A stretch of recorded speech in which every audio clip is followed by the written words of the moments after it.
Kupas Team Bottom Hockey 좋아요. 안녕하세요. 팀 복음학교 성경 읽기. 오늘부터는 잠언을 저와 함께 읽어보도록 하겠습니다. 크리스찬 청소년이 꼭 알아두면 좋을 지혜의 창고 솔로몬의 잠언. 자, 1장부터 1장 1절에서 6절까지 내용을 먼저 살펴보겠습니다. 솔로몬은 누구인가?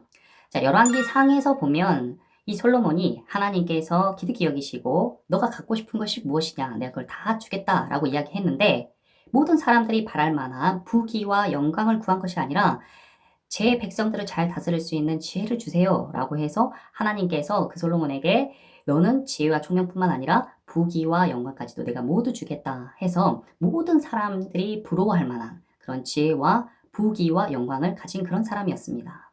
또 그는 잠언 1장 1절에서 보면 이스라엘의 왕이었을 뿐만 아니라 이스라엘 역사상 가장 훌륭한 왕으로 이야기되는 다윗 왕의 아들이기까지 하였습니다.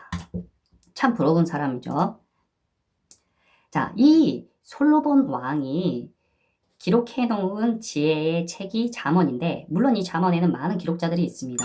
하지만 솔로몬이 가장 많은 분량을 작성했기 때문에 솔로몬의 잠언으로 익히들 알고 있죠. 우리가 사람이 어떤 말을 하는지 어떤 단어를 많이 쓰는지 보면 그 사람의 생각을 알 수 있듯이 어떤 책에서 어떤 단어를 많이 쓰는지 살펴보면 그 책의 주제와 그 책에서 하고자 하는 이야기를 알 수가 있습니다. 이 잠언에는 어떤 단어들이 많이 등장할까요? 자, 훈계라는 단어가 24번 등장하고 정직이 31번, 지식이 42번 등장합니다. 그리고 두 번째로 많이 나오는 단어가 명철이라는 단어인데 이 단어를 알려면 묵상이 조금 필요할 것 같아요. 그리고 가장 많이 나오는 단어는 바로 지혜입니다. 그래서 이 책에서 이야기하고자 하는 주제는 바로 지혜이고 그리고 여기 이 책을 쓴 사람이 전하고자 하는 내용도 바로 지혜에 관한 것입니다. 그러므로 공부를 잘하고 싶고 똑똑해지고 싶은 학생들을 필히 읽어야 한다 이 말입니다. 자, 지금 이 시대를 사는 청소년들은 어떤 고민을 하면서 살고 있는지가 굉장히 궁금했어요. 그래서 2019년도 통계청 자료를 살펴보았습니다. 그런데 청소년들이 어떤 고민을 많이 하냐면 이성, 건강, 가정 문제, 이런 기타 등등이 16%, 용돈과 친구, 그리고 직업 등의 고민들이 있고 두 번째로 많이 하는 고민이 바로 외모에 관한 고민이랍니다. 청소년들이 외모에 그만큼 관심이 많다는 것이죠. 그리고 절반 가까운 고민의 퍼센테이지를 차지한 것이 바로 공부였습니다. 지혜를 원한 것이죠. 자, 그렇다면 이 잠언이 꼭 필요한 유형은 어떤 유형인가? 진리를 깨닫고 행하고 싶은 사람, 그대로 살고 싶은 사람, 그리고 어리석고 끈기가 부족한 사람, 어떻게 해야 될지도 모르겠고 무슨 일을 정하면 끝까지 하지를 못하고 쉽게 포기해버리는 그런 사람들입니다. 마지막으로 지금 열심히 공부를 하고 있지만 지금보다 더 공부를 열심히 잘 하고 싶은 그런 사람들에게 꼭 필요한 책이 바로 잠언입니다. 잠언 1장 5절에 보면 지혜 있는 자는 듣고 학식이 더할 것이요 이렇게 적혀져 있어요. 자, 그렇다면 지금부터 저와 함께 잠언 1장 7절에서 19절 이 한 단락을 가지고 함께 묵상을 해보도록 하겠습니다. 자, 여기에서 성경을 읽고 자신이 이 긴 문장을 한 번에 우리가 소화하기가 어려우니까 마치 큰 고기를 잘게 썰듯이 일단 문단을 나눠보는 거예요. 요리하듯이 성경을 읽어보는 겁니다. 자, 저는 7절과 8절을 묶었어요. 여호와를 경외하는 것이 지식의 근본이거늘 미련한 자는 지혜와 훈계를 멸시하느니라. 내 아들아 내 아비의 훈계를 들으며 내 어미의 법을 떠나지 말라. 전 여기에서 경외와 지혜의 동그라미를 쳤습니다.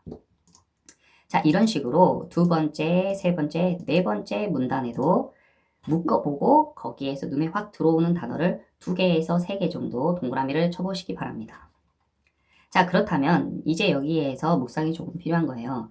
자, 첫 번째 문단에서 네 번째 문단까지 단어들이 있는데 이 단어들을 보고 떠오르는 연상 단어를 주제어로 정해보는 겁니다. 저는 이 단어들을 하나로 묶을 주제어를 선택이라고 결정했습니다. 자, 그러면 이 주제어를 가지고 이제 문단들에 나오는 단어들을 어떻게 연결해 볼 수 있을까요? 자, 첫 번째, 하나님을 경외하는 그리고 지혜의 길을 선택할 것인가? 아니면 미련한 자의 길을 선택할 것인가? 두 번째 문단은 나의 선택에 따라서 내 머리의 관과 내 목의 금사슬이 결정되겠다.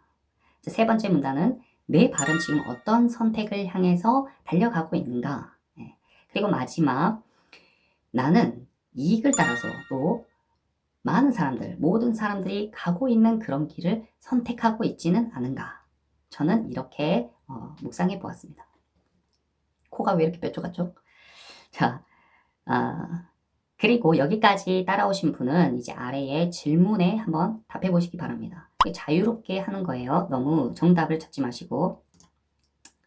자, 9절에 보면 내 머리에 아름다운 관이요 라는 말씀이 있는데 우리 머리에는 물론 영적인 것을 이야기하는 것이죠. 우리의 영혼의 상태에 따라서 우리의 머리에 관이 있고 우리의 목에 사슬이 있고 또 우리의 발이 가는 곳이 잘 가는 곳이 있다라는 것입니다. 자, 내 머리에는 어떤 관이 씌어져 있을까요? 한번 생각해 보시면 좋을 것 같습니다. 만약에 내가 평소에 하나님의 거룩함을 닮아서 죄를 멀리하고 죄를 짓지 않으려고 애쓰며 살아간다면 영혼이 깨끗하고 아름답겠죠. 그런 사람들의 머리에는 아름다운 화관이 씌어져 있을 것입니다. 그리고 내가 예수님을 믿고 따르는 길 가운데 오는 그런 여러 고난과 박해를 잘 견디고 인내했다면 예수님께서 말씀에 내가 나와 함께 왕 노릇하리라 말씀하셨기 때문에 내 머리에 왕관이 씌어졌을 것입니다. 세 번째로 내가 기도에 열심이다. 기도하는데 열심인 그런 사람들은 영적 전쟁에 능하기 때문에 악한 영들을 쫓아내는 군인들에게 씌워지는 방탄 헬멧과 같은 모자가 씌워졌을 거예요. 그리고 마지막으로 내가 하나님의 말씀을 묵상하고 알기에 힘쓰는 그런 말씀에 능한 자들은 우수한 성적의 학생들의 머리에 씌워주는 학사모와 같은 그런 모자가 씌워져 있을 것입니다. 자, 여러분들은 이 네 가지 중에 한 가지도 괜찮지만 더 기발하고 재미있는 아이디어로 자신의 머리에 씌워져 있는 관 또는 자신의 머리에 씌워졌으면 하는 관들을 한번 적어보시기 바랍니다. 자, 두 번째, 내 목에 금사슬이니라 했는데 내 목에는 지금 어떤 사슬, 그러니까 목걸이가 걸려 있을까요? 그리고 16절에 내 발은 어디로 달려가며 내 발은 지금 어디로 가기에 익숙한가? 많잖아요. 우리는 어디에 가기를 기뻐하고 있고 어디에 가는 것을 싫어하는지 적어봄으로써 자신의 영혼의 상태는 지금 어떠한지 점검해 보시는 좋은 시간을 가지시기 바랍니다. 이렇게 했을 때에 이것을 매일매일 한 장씩 읽어보면 한 달의 잠언을 처음부터 끝까지 다 읽을 수 있는데 여러분들이 하루하루 다르게 또 한 주 한 주 다르게 놀랍게 변화되는 또 여러분들의 영혼이 얼마나 아름답게 꾸며지는지 스스로 느끼시게 됩니다. 자, 그럼 다음 시간에 또 만나겠습니다.